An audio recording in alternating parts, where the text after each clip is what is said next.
Nostalgia Critic. I remember it so you don't have to. And judging by that very self-aware opening credit sequence, I can take a wild guess what we're gonna review today. It looks like we're gonna take a look at Deadpool 2. Yeah! I'm Deadpool! I'm Deadpool! I'm Deadpool! I love chimichangas! I'm Deadpool! And as you probably figured out, that means we have to put up with asshole cosplay Deadpool. That guy at every convention who thinks he's really funny because he has a Deadpool cosplay, but he's really just an annoying dick. I'm Deadpool! I'm Deadpool! Not in a review of my movie. Holy shit! Deadpool! Like the actual Deadpool! That's right, as close as our budget will allow. Oh. How close? Decent costume, clever writing, good-looking guy underneath. Oh, okay. You know, Honest Trailer's got Ryan Reynolds. Oh, wow, you're right! Well, why don't you use your clout with the crossover you did with Them to get Reynolds. Well... I mean, that Deadpool Honest Trailer got over 20 million views. The one you did with them got, wow, almost 3. I see your point. I mean, with a connection that close, you surely must be able to work your charm and magic. Hey, you have no idea the connections I have! So let's get this podcast with sketches started. I assume you want to talk about my impact on R-rated comic book movies, box office growth, and groundbreaking fourth wall humor in the same sentence? Well... Not so fast, dumb devil. You're the Lion King. Everybody's Kimba the White Lion. Hey, where did Quantum Leap come from? Isn't he supposed to be white? Apparently I wasn't PC enough, so I got a black Morty from another dimension. I'm the woke version. You're as woke as his style of comedy. Does that explain why you look like Krusty the Drunk Doc Brown? Well, as a completely different person, I think you look very stylish. Shut it, bald AC/DC. What the hell are you doing in my review? You think you're this big groundbreaker, and you're not. There's other R-rated comic book hits, other R-rated comedy hits, and literally hundreds of fourth wall breakers before you. You're the Kanye West of gimmicks pretending not to be gimmicks. Ooh, a Kanye joke. It's about time someone was brave enough to make fun of him. I don't know, Rick. I don't think we should piss this guy off. Don't worry, Black Morty. He's just upset because the Mask comic nailed this shtick light years before he did. I'm not afraid of him. I'm afraid of his fan base. You've seen what an awkward barrel of insanity they can be. I am Unicorn Julio. I need TP for my bunghole. Because of the clothes, bald AC/DC, I get it now! We can agree that every fan base has a small percent of crazies. I think you know this more than most. Oh, God, yeah. No idea what you mean. Hey fans, did you know that Rick really likes the honey mustard sauce at Burger King? Hell is that? Every Burger King in America ambushed by the pimply corpses of human dignity. You miserable merc, no fast food establishment should ever have to go through that kind of anarchy. Twice! I'm just saying that for a scientist, you should know that a small percent, even if it's a big small percent, is still not the majority. To be fair, you have to have a high IQ to understand Rick and Okay, you're right, every fan base has a few bad apples, and it's not the majority. But that doesn't mean you're still not a one-trick unicorn. I mean, what the hell are you even supposed to be? Slenderman interviewing to be the Kool-Aid guy? Actually, why are you doing a review on him, critic? I admit, that's a good question. People have clearly moved on to complaining about Solo. Well, maybe because Deadpool is such an interesting phenomenon. It's true, there have been successful films that have done what Deadpool has done, but something about the way Deadpool is presented makes it strangely unique. Based on the comic book character created in 1991, Deadpool got a following as one of the few Marvel comic book characters to be aware he's a Marvel comic book character. He was foul-mouthed, violent, funny as hell, and constantly broke the fourth wall. But again, we've seen characters like this before, so what makes him not only such a long-lasting hit, but worthy of such a dedicated following? What is he doing with his fourth wall breaking that sets him apart from other fourth wall breakers? Gee, I don't know, could it be marketing the persona of an anti-hero who acts like a kindergartner but with a team of underpaid writers that successfully convinced us they wouldn't want to punch him in the face? Hypocrite says blow me? Blow me. I was too drunk for that one. Let's take a look at what makes Deadpool so unique. He's not! This is Deadpool 2. It opens with Deadpool as an assassin for hire who... Whoa, really blowing the budget on this one, aren't you? What? It's a decent looking city. Yeah, I'm clearly on top of a building. All one of 3 dimensions are clearly being explored here. Look, buddy. I wonder how far this ball can go. What do you think? 4, 5 rooftops I can bounce it off of? Oh no! An invisible force field impenetrable to Bad King. You have 2 years to make your movies. We have 2 weeks. Why couldn't I be in a Freddie Wong video? Just start killing people. Compliance.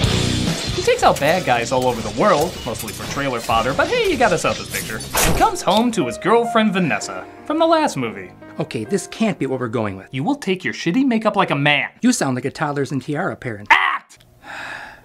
Happy anniversary, baby. That is literally my surprise. You mean? Yes, I want to be preggers! Great. Yeah, everything's going so good and we're so happy and we can think of baby names. I'm gonna die. What? I am totally gonna die. No girlfriend is this happy in the beginning of a movie without dying. First of all, leave the fourth wall breaking to me, because only I seem to be able to do that. Okay. Second, that's like the oldest trope in the book. You really think that writer's this talented? You're already shot, aren't you? Bop. Who's responsible for this? It was me! Typical Middle Eastern European American gangster joke. You killed my only love. Now I'm gonna destroy you in the most horrific way possible. And what are you going to do, Comrade Pizza Face? To be fair, I probably could have put more thought into that. The credits roll as they emphasize what a big deal it is that they killed off Deadpool's one and only true love from the last film. Rick, am I a dumbass or has that been done a lot? Yes. To which question? Yes. What are you talking about? We killed off the romantic lead. That's a big ass deal.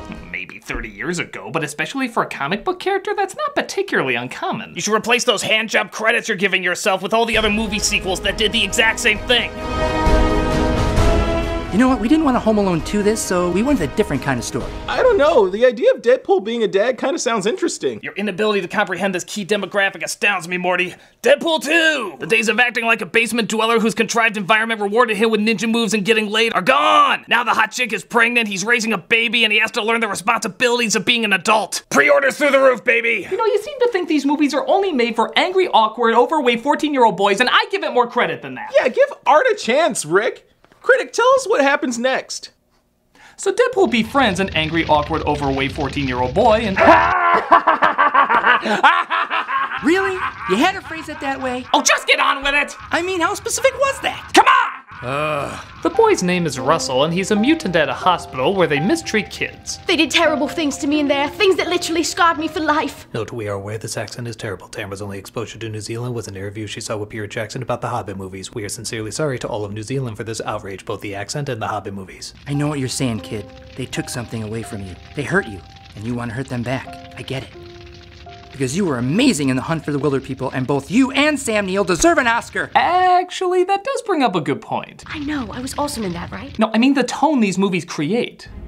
The fourth wall jokes are funny, but do they get in the way of the heavier scenes? I like that these films try to have actual substance to them and work in dramatic elements, but isn't it a little jarring to be winking to the camera when in the following scene you're talking about child abuse? Does it work to follow the corpses of family members with jokes about how many X-Men were paid to be in the film? Oh, I'm sorry. Have you ever seen a Marvel movie? Like, any of them? Yeah, it's basically a bunch of dramatic moments followed by jokes. Hey, what do we say? I'm the only fourth wall breaker, remember? Yeah, why is that? So you can want to be me when you sneak into these films. Is that manipulative or genius? Yes. To which one? Yes. But isn't the fourth wall humor so drastically different from this kind of drama that something this big isn't gonna fit? I heard it too. Look, Walter White, do you laugh when we tell the jokes? Yeah, Do you feel emotion at the emotional moments? I guess. It's because we give them time to slowly ease them in. Tell me that was Totally intentional. That's why I can go into shooting people that hurt him like this. Ooh, can I shoot that? Depending on this state's gun laws, probably. But this spells bad news for our wacky fourth wall breaking superhero dressed in red. I'm in the film now! What the hell is this? Oh yeah, I forgot to mention I used my portal gun to bring in other self-aware characters to emphasize how original you are. You want to break the fourth wall? I literally break it beyond! Is it too late to review Show Dogs? Hey, you talking to the camera? I like doing that too! Today we'd like to talk about the adventures of Handman! Yay, Handman! Okay, there's only room for one Jedi Master of obscure non sequiturs. This review clearly has no budget, so we'll just cast you as Colossus. Ooh, can I teach the kids Russian? With the current president, that's a good idea. Well, what do I do now? Well, you knock me and the kid out for killing those people. Can Handman do it? I'm already sick of you. I'm just skipping ahead. Right the hell out of nowhere, a character from a dystopian future sees his Kentucky Fried family and journeys back in time because Russell is the one who kills them. Now in the movie, this is just Roland playing Cable, but truth be told, we don't have anyone quite as awesome as that, so we went for the next best thing. I am Cable Boner. I take it I have to watch the show to know what this is. He's a reoccurring character, yeah. I have to stop that boy from performing the terrible crime of child murder! How? By performing child murder! Can't we take off our collars that block our powers? No, like they said earlier, only a grenade can take them off. Or just hitting the ground really hard. Look, Lobo, if we're gonna make you marketable to future franchises, we gotta tone down the kid killing. My only concern is if Disney buys Fox, what are they gonna do when Cable fights Thanos? Now that's not true. Disney's merger wouldn't necessarily affect Fox's cinematic releases. Enough of the fourth wall breaking, Dr. Bunsen! Suck my beaker, you knockoff novelty dog shit! Let's blow. I thought you'd like that one. Whew. Okay. I need a minute to catch my breath here. So go to hell if you have ad blocker, because you're cutting my time in half.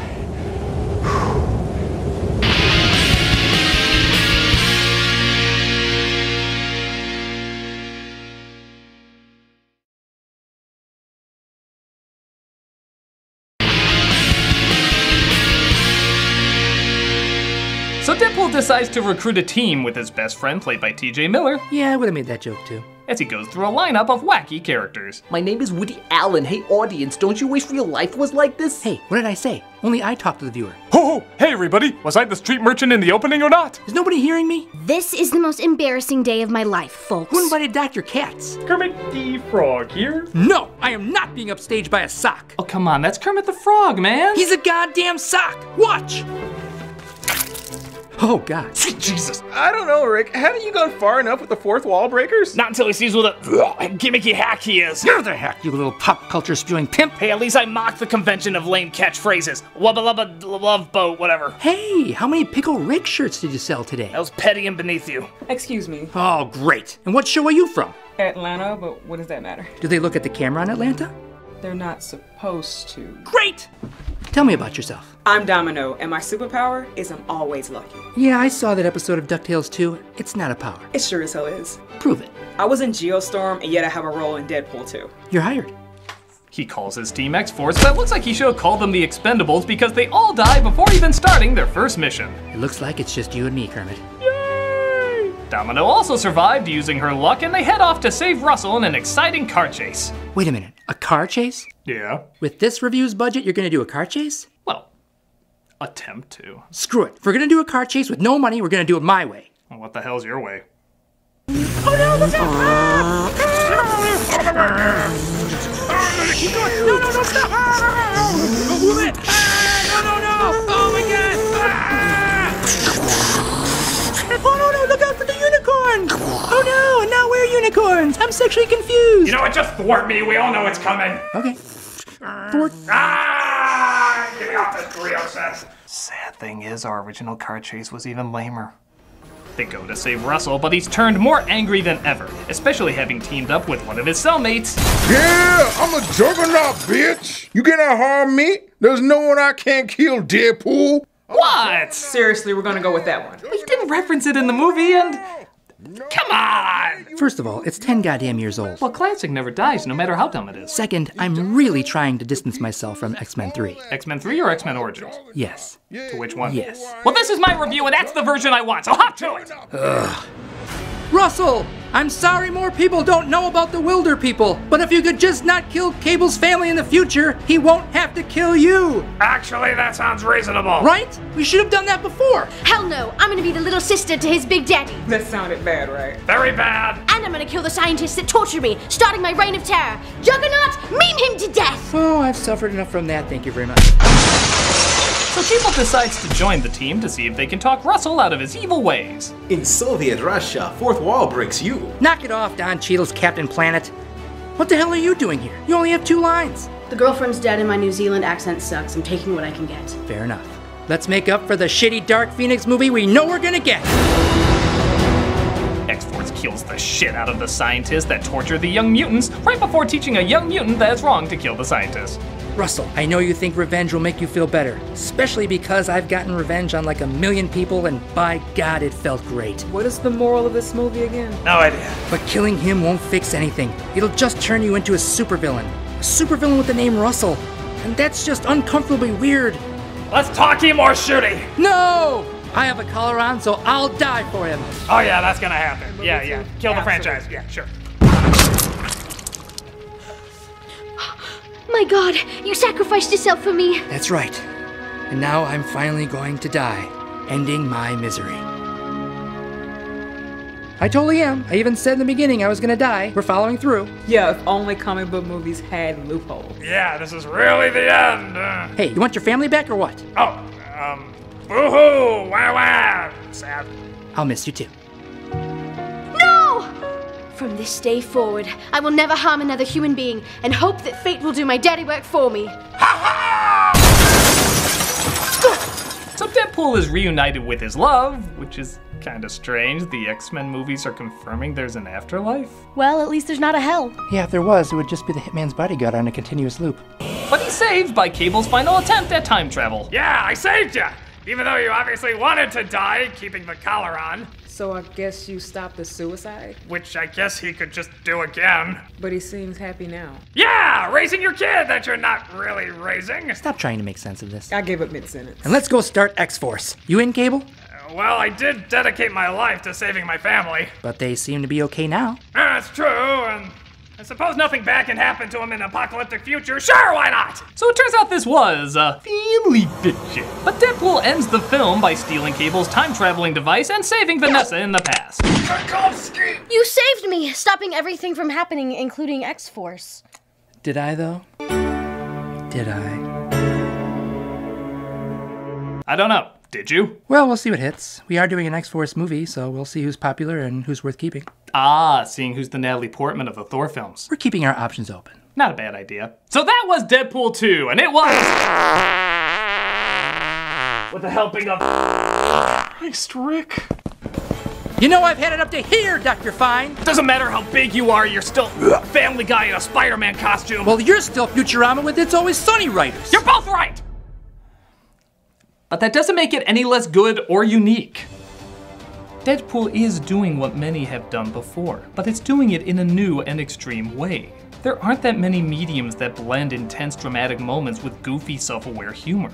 It's usually seen as too tonally jarring. But the fact is, the fourth wall jokes make the characters even easier to like, so we care for them even more when they're going through the dramatic moments. And on the flip side, the jokes seem even funnier when they interrupt a legit emotional moment. So our reactions seem more magnified than usual.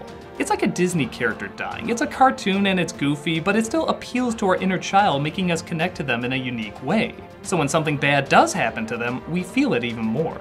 Even with the movie cliches that have been done a million times, they still combine what's simple and familiar with what's complex and new. For example, did you realize there's no real villain in this movie?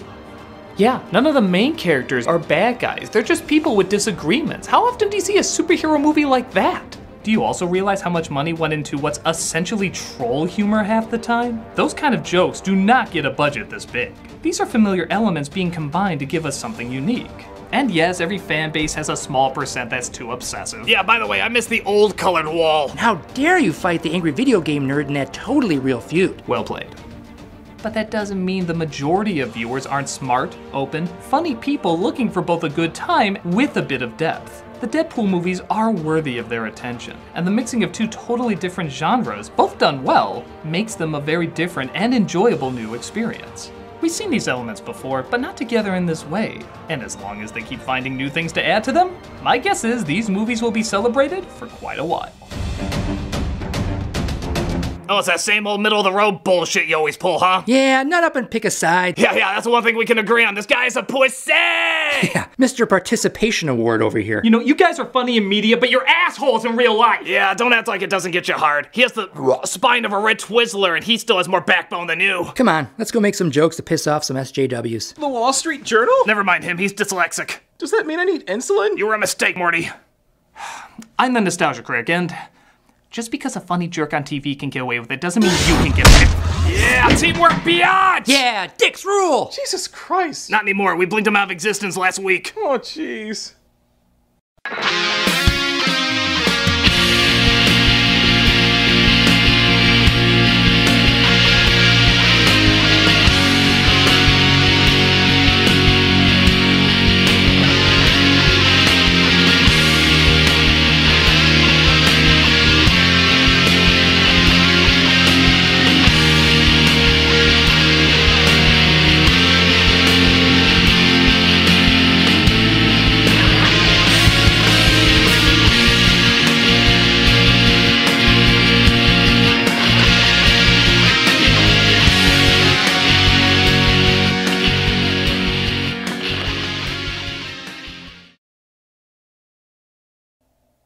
Hi. You might have noticed at the end of Deadpool 2 there was no after-credit sequence, wasting the time of millions of pissed-off fans. So, this one's for you.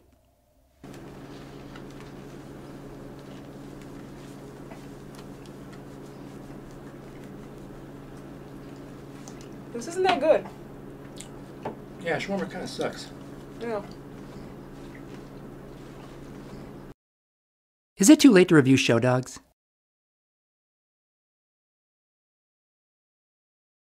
Hey guys, Doug Walker here doing the charity shout out, and this week we are doing Kids Rank. And this actually ties into a new video series we're doing called What You Can Do that demonstrates what you can do if you don't have money to donate, but you can actually go and volunteer at some of these local charities. We're going to show you a snippet from that show here, only about 3 minutes, but we highly recommend you see the whole video because this is a wonderful organization. They do incredible work. Definitely donate, or if you're near the area, volunteer. Just do what you can to show your support for them. My name is Kelsey Liverpool, and I am the co-founder and executive director for Kids Rank.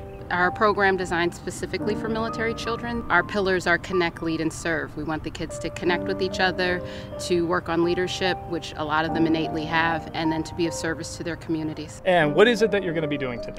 Today, I'm excited. We're at Fort Sheridan Cemetery, former Army post, and we're going to be placing flags for Memorial Day in preparation for their Memorial Day ceremony. It's about remembering. A lot of our service members are forgotten, and so this is a way of acknowledging who they were and that they sacrificed their lives. When I came in, which was around 1970, at that point people hated Vietnam, couldn't take it out on the government, so they took it out on the military people. Signs up, dogs and sailors stay off the lawn, stuff like that. So when I see things like this, and the military is now held in high regard, the flags mean that somebody is remembering.